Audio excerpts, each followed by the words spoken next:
Hi, ഇന്ന് മകളെ വീട്ടിലാട്ടോ ഞാൻ. അപ്പോൾ അവിടെ നല്ല കറുമത്തിക്കായ കണ്ടപ്പോൾ ഒന്ന് തോരൻ വെക്കാൻ എടുത്തു. രണ്ട് കായ എടുത്തുങ്ങാണ്ട് നുറുക്കി ഉണ്ടാക്കുകയാണ് കേട്ടോ.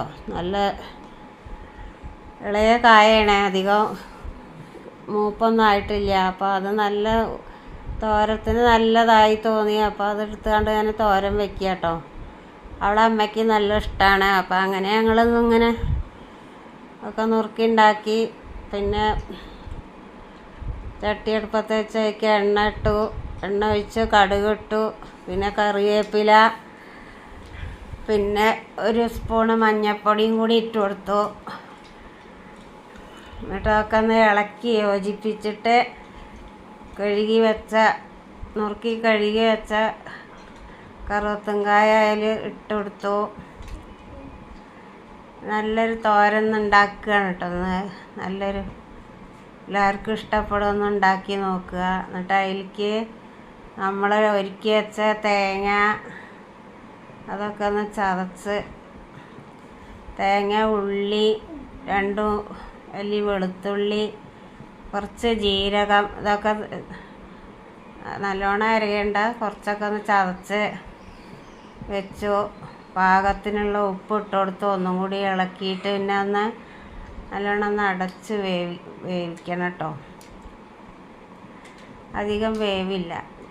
ഇതൊക്കെ ഒന്ന് ചതച്ച് എടുക്കട്ടെ.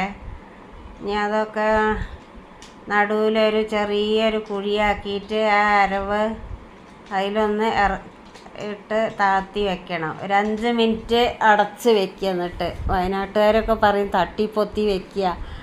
അങ്ങനെ അതൊന്ന് തട്ടിപ്പൊത്തി വെക്കുകയാണ് കേട്ടോ അരവ്.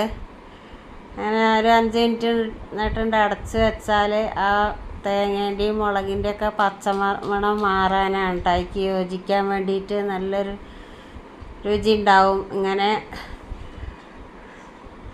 നമുക്ക് അതിൽ തുള്ളി ഒരു സ്പൂണ് അല്ലെങ്കിൽ 2 സ്പൂണ് നല്ല പച്ച വെളിച്ചെണ്ണയും കൂടി ഒഴിച്ചാൽ സംഭവം അടിപൊളിയായി. നല്ലൊരു ചോറിന് വേറെ കറിയൊന്നും വേണ്ട, അത് തന്നെ മതി. നല്ല എരിവും നല്ലൊരു തേങ്ങേൻ്റെ ഒരു ഇതൊക്കെ കൂടിയായിട്ട് നല്ലൊരു തോരനാണ്.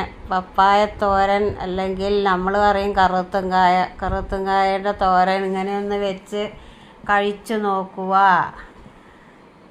അതിൽ ഉപ്പൊക്കെ ഒന്ന് ഉണ്ടോ നോക്കിയിട്ട് വേണം അവളെ അമ്മയ്ക്ക് കൊടുക്കാൻ. അമ്മയ്ക്ക് നല്ല ഇഷ്ടമാണ്. അതുകൊണ്ട് ഇന്നത്തെ വീഡിയോ ഇത്ര മാത്രം. ഇനി മറ്റൊരു